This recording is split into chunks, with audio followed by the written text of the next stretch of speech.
नमस्कार दोस्तों, मेरा नाम है श्याम कुमार और इस गूगल शीट सेशन में आपका स्वागत है, जहां पे हम सीख रहे हैं गूगल शीट के बारे में। आज के जो सेशन का टॉपिक है वो है कि किस तरीके से आप दूसरे वर्कबुक से अपने वर्कबुक में वीलुकअप का फंक्शन यूज़ कर सकते हैं और अपने डेटा को ला सकते हैं।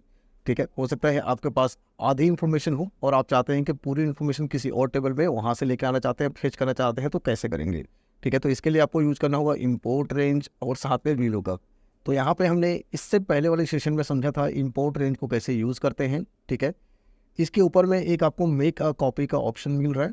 इसमें जैसे क्लिक करेंगे आप, यहाँ पे मेक अ कॉपी करने के लिए कहेगा। आप सबसे पहले इसको मेक अ कॉपी कर लें और अपने एक फाइल क्रिएट कर लें। ठीक है, जैसे ही आप मेक अ कॉपी करेंगे इस टाइप का डेटा आपके पास दिखेगा।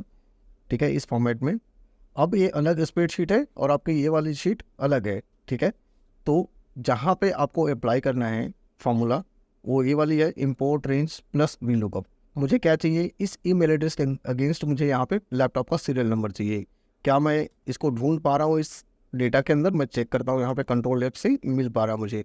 ये वाला मुझे लैपटॉप का सीरियल नंबर चाहिए यहाँ पे। तो मैं एक एक करके तो नहीं कह सकता ना। आपके मैनेजर ने कहा फटाफट मुझे डेटा ला के दे भैया, कि कहीं पे है मुझे नहीं पता, आपका जो डेटाबेस है या फिर और किसी डेटाबेस पे है, तो आपको कहीं से भी लेके आना है। तो कैसे करना है आपको? अगर आपका मैनेजर कह रहा है कि वो डेटा चाहिए, तो इसके लिए आपको एक फॉर्मूला यूज़ करना है। सबसे पहले इंपोर्ट रेंज, जो कि इससे पहले के सेशन में हमने समझा था इंपोर्ट रेंज कैसे यूज़ करते हैं।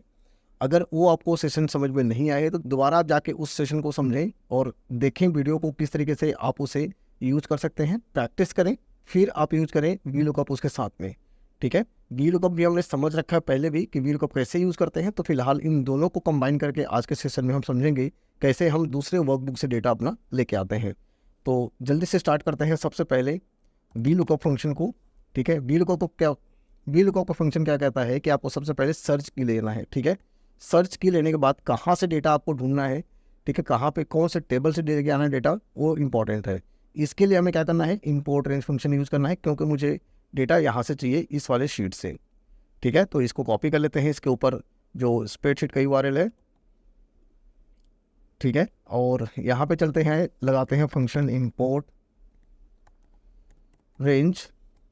ठीक है, सिंटेक्स क्या कहता है, डबल कोटेशन मार्क, उसके अंदर में रखना है आपको स्प्रेडशीट की URL, उसके बाद डबल कोटेशन मार्क 2 बारी, और उसके बीच में आपको शीट के नाम और रेंज उसका। तो यहाँ पे रेंज क्या है हमारा, A से B। ठीक है, A और B, A:B। अब कॉमा, उसके बाद कौन सा नंबर है, ठीक है, कौन से कॉलम का वैल्यू आपको चाहिए, A से B 1 और 2, तो सेकंड कॉलम का आपको वैल्यू चाहिए यहाँ पे। तो 2,0 क्लोज करना है आपको, जो पेरेंथेसिस है या ब्रैकेट है, और एंटर करना है। हो सकता है आपके यहाँ पे कुछ एरर दिखाई दे, रेफरेंस एरर। वहाँ पे परमिशन के लिए पूछेगा अलाउ करने के लिए, तो सबसे पहले परमिशन अलाउ कर दें। अगर जैसे ही परमिशन अलाउ करेंगे तो आपको इस तरीके से डेटा आना शुरू हो जाएगा और आप फाइंड कर पाएंगे। तो आप देखिए यहाँ पे एग्जैक्ट है, आप पूर्व जैन का मैं देख लेता हूँ। यहाँ पे जाके लैपटॉप का सीरियल नंबर क्या है, GL6 लास्ट में, यहाँ पे क्या है, GL6। ठीक है, तो एग्जैक्ट है। तो इस तरीके से आप फॉर्मूला अप्लाई कर सकते हैं इंपोर्ट रेंज और वीलुकअप को एक साथ। ठीक है, इसको प्रैक्टिस जरूर करें, तभी आपको समझ में आएगा। अगर आपका जो डेटा सेट है ऐसा है जहाँ पे आप इन दोनों को एक साथ एक्सपेंड नहीं कर पा रहे हैं, नहीं यूज़ कर पा रहे हैं, तो आप क्या करेंगे, बहुत बारी आपको पूरा जो डेटा है इसको सिर्फ A2 करके देख ली, और डेटा आपका आ रहा है कि नहीं आ रहा है। अगर आ रहा है प्रॉपर, तभी आप आगे बढ़ाएंगे उसको। ठीक है, जैसे कि हमने इंपोर्ट रेंज में समझा था, यहाँ पे मैंने यहाँ पे लगाया था total data A to B। तो अगर आपका डेटा एक्सपैंड होने में टाइम लगेगा, या हो सकता है आपके पास इतना स्पेस ही ना हो, तो इस केस में क्या करेंगे, सिर्फ आप A2 को देखें, क्या आपके पास इस सेल के अंदर डेटा आ रहा है एक का। अगर नहीं आ रहा, मतलब इस सिंटेक्स में कहीं कहीं दिक्कत है। ठीक है, तो आपको देखना पहले डेटा आ रहा है प्रॉपर, तो आगे आपको बढ़ना है यहाँ पे।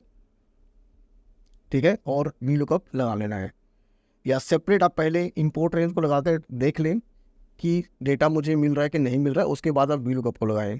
ठीक है, उसका सिंटेक्स आपको प्रॉपर होना चाहिए, इसी फॉर्मेट में आप थोड़ा सा ध्यान देंगे। ठीक है, यहाँ पे यही इसका सिंटेक्स है, और अगर आप सिंटेक्स फॉलो करते हैं तो आपका डेटा प्रॉपर आएगा। तो फिलहाल इस सेशन में इतना ही, मैं आपसे मिलूंगा नेक्स्ट सेशन में, तब तक के लिए बाय बाय।